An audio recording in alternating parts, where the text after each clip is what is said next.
Pak Kades, Ya, ini Pak, saya mau tanya terkait adanya viralnya di media online, adanya warga yang diduga melakukan pungutan liar kepada warga Dusun Kedung Gabus terkait pembebasan lahan yang ada di wilayahnya Bapak. Bagaimana tanggapannya Bapak? ya begini. Kami ini pertama kali sudah mendatangkan investor kepada petani, dan petani sudah sepakat dengan harga. Tentang harga di bawah, ya enggak tahu harganya itu berapa.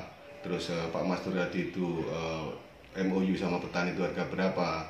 Nah itu yang jelas saya tidak ada sangkut pautnya dengan ranah petani. Keuangan petani itu langsung turun dari investor kepada petani, dan kami selaku Kades Bandar tidak pernah memungut biaya apapun serupiah pun kepada petani. Tentang harga kesepakatan petani itu tergantung antara brokernya dengan petani. Yang jelas saya sudah dengar petani itu sudah sepakat dengan harga 400 juta per ratus.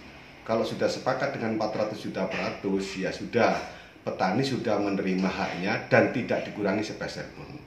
Bahkan untuk pajak PPHTB-nya, saya minta kepada investor agar petani tidak dibebankan apapun selain menerima resmi uang petani senilai yang dikehendaki petani. Berarti yang membayar pajaknya ini pihak investor Pak ya, Ya, bukan kepada petani. Yang membayar pihak investor langsung. Jadi surat menyurat dari desa apapun kami tidak memungut biaya sepeser pun.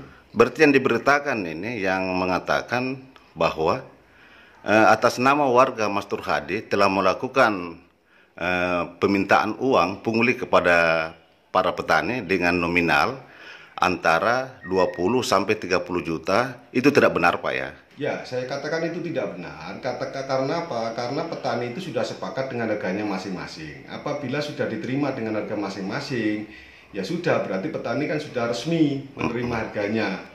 Nah, kalau mengenai mungkin ada petugas yang di lapangan atau brokernya atau ada yang mengawal atau ada segala macam, desa tidak tahu menahu tentang itu. Siapa? Itu Mas Turhadi siapa Pak? Dia hanya wakil kepala dusun, bukan perangkat resmi, jadi yang mengondisikan petani. Ini kan di berita juga menyebutkan namanya istrinya Bapak yang turut andil meminta uang. Bagaimana Pak? Ya tolong saja dibuktikan, istri saya itu tidak pernah kemana-mana, ya kan, tidak pernah terima uang dari siapa-siapa. Tolong dibuktikan kalau itu memang ada uang ke aliran dana kami, atau siapa saja yang menyetorkan ke kami.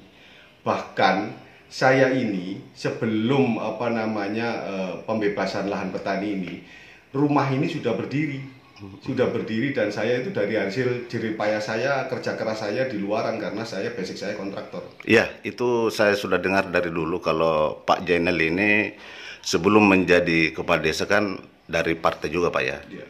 Dan bergerak juga di bidang kontraktor pemborong, ya Pak ya. Ini Pak, kebetulan kemarin malam itu saya ditelepon salah satu warga yang ada di Dusun Kedung Gabus, dipanggil saya untuk meliput terkait adanya pungutan ini. Setelah saya mendatangi warga, saya tanya apa yang mau disampaikan. Warga mengatakan bahwa terkait pembebasan lahan yang perbanon 100 ru itu nilainya 455 juta masuk di tabungan petani. Namun berselang beberapa hari Mas Turhadi ini mendatangi petani dengan meminta jatah sebanyak 55 juta. Apakah Bapak mengetahui perihal tersebut ataukah Bapak yang menyuruh atau bagaimana? Tidak ada, saya tidak mengetahui dan tidak menyuruh. Mungkin MOU-nya dari dulu, itu dari petani ke Pak Mas Turyadi dulu, itu 400 juta. Saya ingat saya dulu itu 400 juta. Ada yang mengatakan petani meminta saya berapa harganya 400 juta. Ya sudah, kamu jual aja ke nanti investornya kami datangkan. Saya tidak pernah menyuruh, juga tidak pernah menerima. Kalau tentang harga itu ada permainan dan segala macam, mungkin itu namanya brokernya tapi itu bukan saya.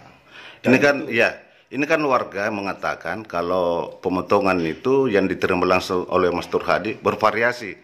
Ada 55 juta dan ada 40 juta yang nilainya kalau dikalkulasi mencapai 2 miliar.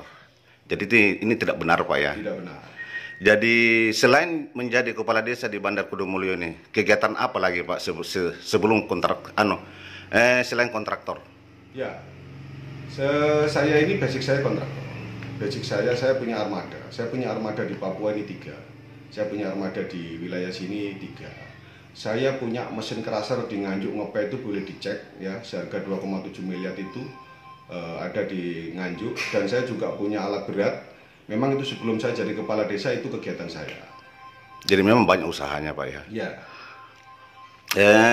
Ini Pak, ini kan kalau saya mendengar dari kata-kata yang disampaikan oleh warga yang merasa dipungli, ini kelihatannya ada yang memprovokatori, ada yang barisan sakit hati.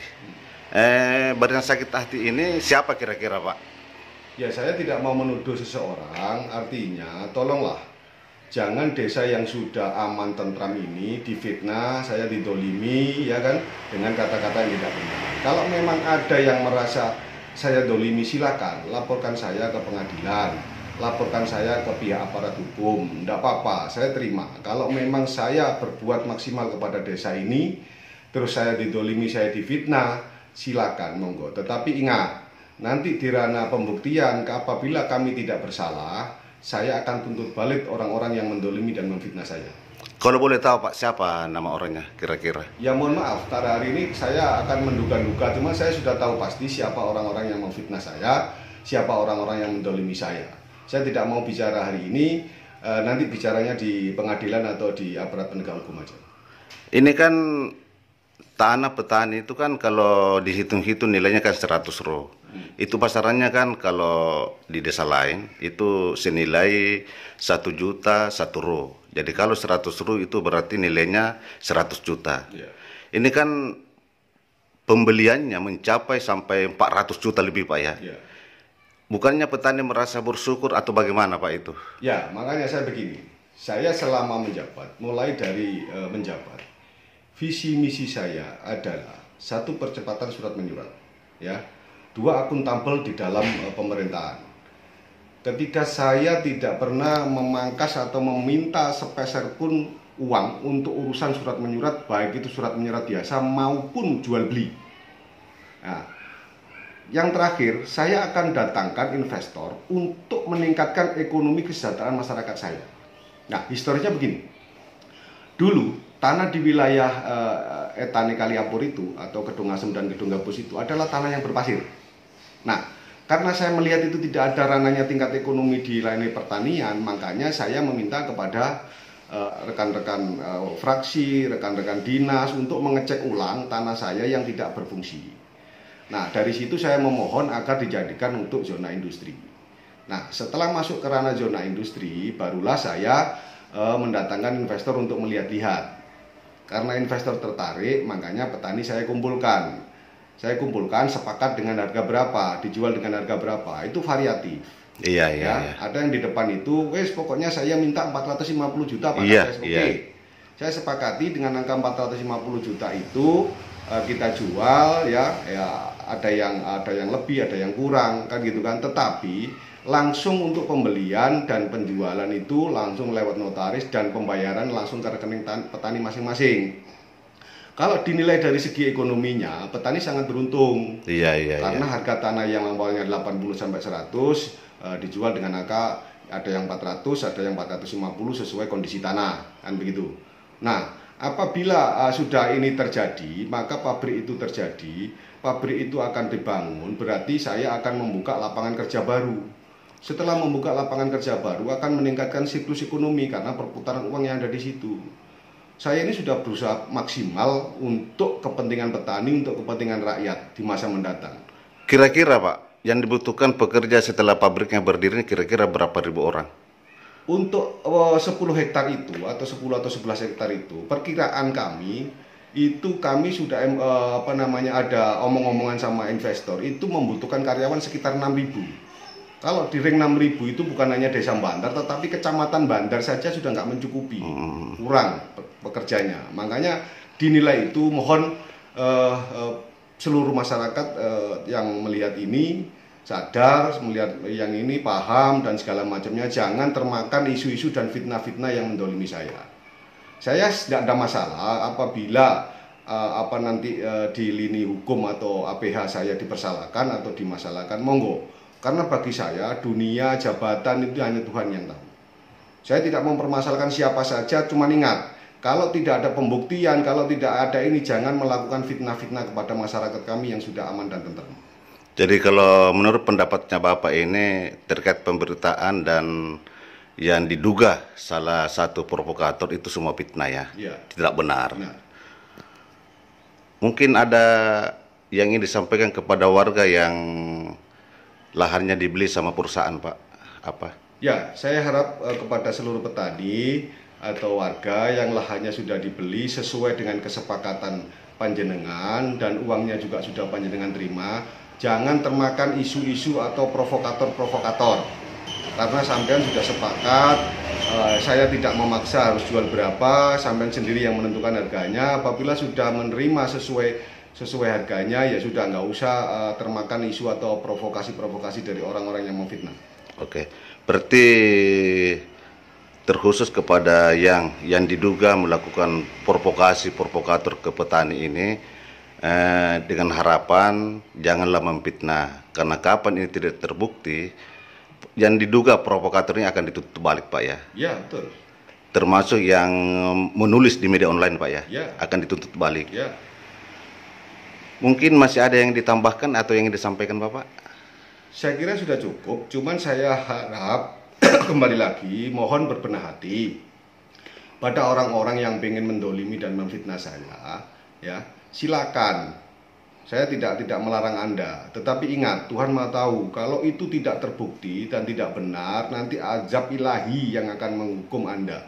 Ya, sekali lagi mohon dipertimbangkan karena ini menyangkut masyarakat banyak. Ayolah kita bangun masyarakat Bandar ini, kecamatan Bandar ini supaya lebih maju, lebih kedepannya lebih berekonomi terangkat, lebih mengangkat ekonomi dan juga supaya kita tidak dikatakan lagi desa-desa tertinggal.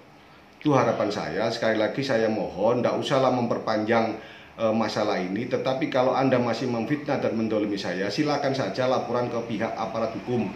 Saya siap diperiksa, saya siap meletakkan jabatan saya kalau memang saya bersalah. Tetapi insya Allah saya ini berjuang bekerja demi rakyat. Saya akan memajukan Bandar. Kalau dengan perjuangan saya ini saya didolimi dan difitnah, monggo silakan nanti pihak hukum yang menjadi penentunya. Cukup, Pak? Cukup. Terima kasih. Ya. Siapa namanya, Pak? Saya Mas Turhadi. Mas Turhadi, warga Gedung Gabus, Bandar Kedung Mulyo. Jenengan di kantor desa Bandar Kedung Mulyo sebagai apa? Sebagai Wakasen. Wakil Kepala Dusun Gedung Gabus. Siapa nama kepala dusunnya? Hadi Suyono. Hadi Suyono. Ya. Ini Pak Mas Turhadi, ini kan ada aduan warga Ya. terkait pembebasan lahan yang ada di Dusun Gedung Gabus. Ya. Dan viralnya di berita media online yang mengatakan bahwa Mas Turhadi ini telah melakukan pungutan liar ke para petani yang tanahnya sudah dibeli oleh investor. Ya. Dan nilainya itu tidak main-main. Ada yang 55 juta, ada yang 40 juta. Dengan harga yang seharusnya diterima petani yakni 100 ru per banun itu, nominal uang yang masuk di rekening sebanyak 455 juta. Namun dari 455 juta itu Pak Mas Turhadi mendatangi petani dengan meminta uang sebanyak 55 juta. Bagaimana tanggapannya Pak Mas Turhadi? Oh, itu tidak benar. Kini saya jelaskan dari awal gitu ya. Nah, waktu sebelum ada pembebasan lahan di Gedung Gabus itu, dulu kan ada investor yang mau masuk cari lahan untuk perusahaan di sini di wilayah Bandar Kedung Mulyo. Ya, di situ sebelum ada pembebasan atau pembayaran, kita kan otomatis kan harus mengumpulkan dari para pemilik lahan atau para petani yang kena pembebasan lahan itu. Dari para petani kita sudah ada kesepakatan, maksudnya kita harga nego dari petani dengan harga sekian per ratusnya. Coba disebutkan Pak, jangan bilang sekian, berapa per ratusnya? Per ratusnya 455 juta. Bukan Pak, per ratusnya itu 400 juta. 400 juta. Iya. Bukan 455 juta. Bukan, 400 juta. Ah. Dari petani kesepakatan seperti itu. 400 juta. Per 100 ru. Kesepakatan petani dengan siapa ini? Pihak investor. Dengan pihak broker, pihak makelar. Seperti saya ini kan makelar. Oh iya. Dari investor kan nggak langsung turun ke petani. Dari investor itu kan pasti cari orang untuk carikan lahan. Jadi ini sudah sepakat antara petani pemilik lahan dengan makelar, termasuk Pak Mas Turhadi ini nilainya 100 ru 400 juta ya. 400 juta. Tapi kenapa petani mengatakan masuk rekeningnya itu sebanyak 455 juta? Kan dari petani kita ada kesepakatan. Kalau harga dari pihak petani setuju mengadakan rapat itu kan 400 juta. Berarti berapapun harganya itu, mau itu 500 juta, tetap petani mendapatkan 400 juta. Jadi itu sudah sepakat antara Pak Mas Turhadi dengan petani. Ya. Tidak ada pemaksaan. Tidak ada pemaksaan.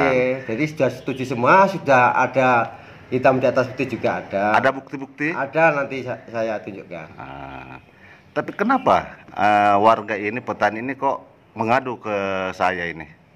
Kira-kira apa? Ya kurang tahu saya. Ini kan sudah lama pembebasannya dari tahun yang lalu. Kok baru muncul tahun ini kan nggak tahu permasalahannya apa ya. Tapi kita dari pihak makelar ini sudah sepakat pembelian dari lahan petani dengan harga 400 juta per ratusnya itu sudah sepakat. Jadi nggak ada masalah. Nggak ada masalah ya. Nggak ada masalah dengan petani. Ini yang menyampaikan ke saya ini ada 18 petani dengan nilai nominal itu antara 55 juta sampai dengan 40 juta, nilainya itu sampai 2 miliar. Itu sangat luar biasa banyaknya itu Pak Mas Turhadi. Itu apa betul jenengan menerima uang sebanyak itu 2 miliar? Enggak. Yang mana yang benar? Ya itu tadi, dari harga 400 kita sepakat dari pihak petani, dari investor kan ada enggak dibayar 400, kan dibayar lebih.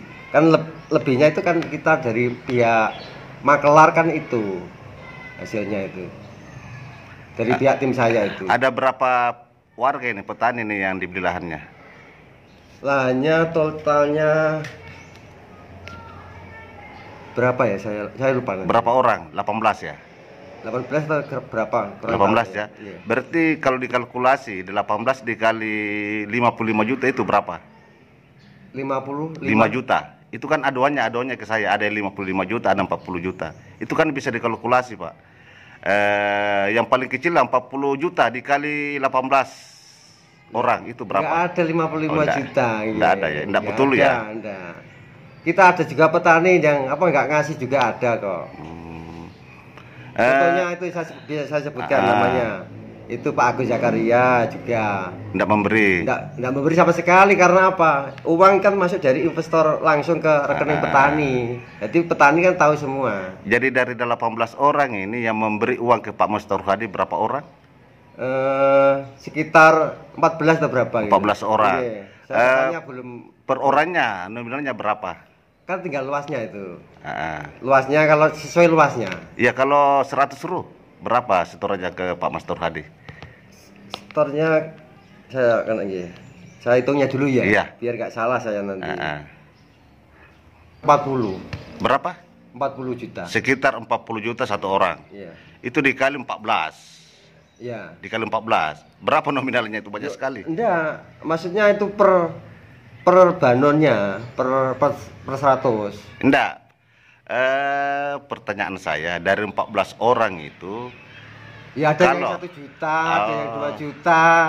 Jadi itu tidak benar ya kalau mengatakan 55 juta Ya, ada enggak, ya sesuai pendapatannya luasnya lahan lahan petani. Enggak sesuai ya. Ya. Kalau yang luasnya banyak ya banyak, kayak luasnya 100 ya sedikit. Yang paling banyak setorannya ke Pak Mas Turhadi berapa juta? Sekitar 40-an lah. 40 juta. Ya. Itu berapa orang yang nyetor ke Pak Mas Turhadi 40 juta itu? Ada berapa orang itu? Lupa saya, kalau mendetail seperti itu kan saya nggak bawa datanya. Kalau di total kira-kira ada berapa ratus juta? Sekitar 300 juta atau 300 juta. Iya. Apakah ini perintah dari kepala desa atau bagaimana, Pak? Enggak ada perintah dari kepala desa. Kita kan tim, namanya kita cari nafkah lewat makelar lah bahasanya kan seperti itu. Jadi ini bukan perintah dari kepala desa ya? Bukan. Ini murni karena tim. Ya, tim dari kita cari. Dari tim itu siapa saja orangnya di dalam? Banyak temannya lah. Oh banyak ya? Iya, banyak orang.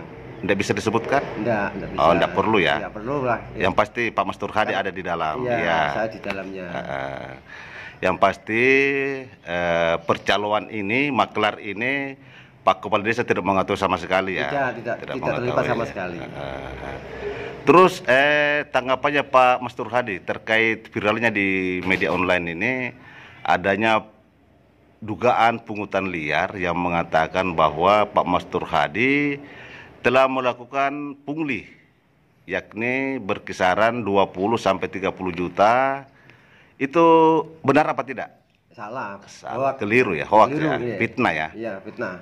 Terus Karena gini lah Pak, saya klarifikasi. Karena kan kita sudah ada kesepakatan dari petani, juga ada pertemuan juga. Kita ngumpulkan petani, kan kita urusan lahan kan juga nggak main-main.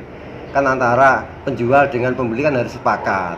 Kalau nggak ada kesepakatan ya nggak jadi pembelian sih Pak ini. Kan dari awal sudah nggak ada masalah. Nggak ada masalah Nggak ya. ada masalah sama sekali. Dugaannya Pak Mas Turhadi kok sampai muncul seperti ini di media online, apa kira-kira dugaannya Pak? Saya kurang tahu ya, Pak. Ada yang menunggangi atau bagaimana? Saya kurang tahu itu.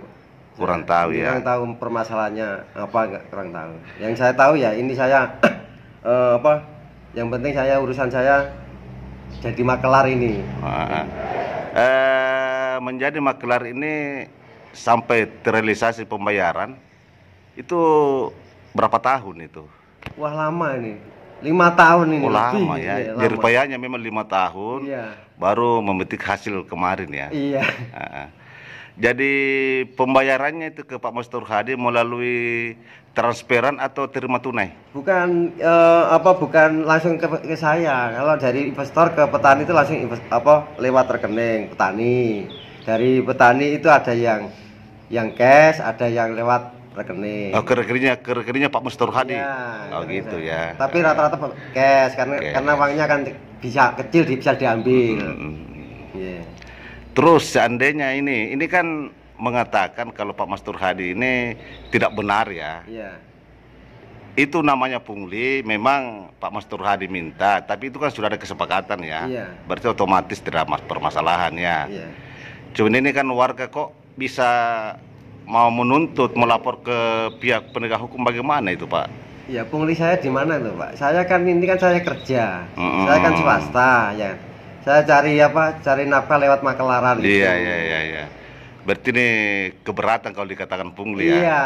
Karena sudah ada kesepakatan. Dari petani. Yeah. Tidak ada yang keberatan. Cuman ini indikasi saya kok sampai petani mengadukan ke saya. Kok bisa seperti itu? Ini ada apa ini? Iya, saya kurang tahu itu, permasalahan itu kurang tahu saya. Terus apa yang mau disampaikan kepada petani yang sudah memberikan uang ke Pak Mas Turhadi? Apa yang mau disampaikan, pesan-pesan? Ya, apa pesannya? Uangnya itu udah habis semua petani-petani ini. Mau buat beli rumah atau buat beli sawah lagi itu sudah. Ya hati-hatilah kalau dapat uang banyak gitu aja. Terus persiapannya Pak Mas Turhadi seandainya korban ini melaporkan Pak Mas Turhadi ke pihak berwajib, bagaimana? Ya saya ngikuti alur aja apa adanya. Ya, Ngomong apa adanya ya? Ngomong terus terang apa adanya. Iya. Karena dari awal kita sudah ada kesepakatan. Jual beli ada kesepakatan. Iya, Kalau iya. memang dia merasa keberatan, kenapa dari awalnya nggak dibatalkan? Jadi kalau mau Dengan harga melapor, sekian, ya. kalau mau melapor silahkan, Silakan, ya. ikuti saja alurnya ya. Iya, Mungkin masih ada yang disampaikan? ya cukup. Cukup ya. Iya, Terima kasih. sami-sami.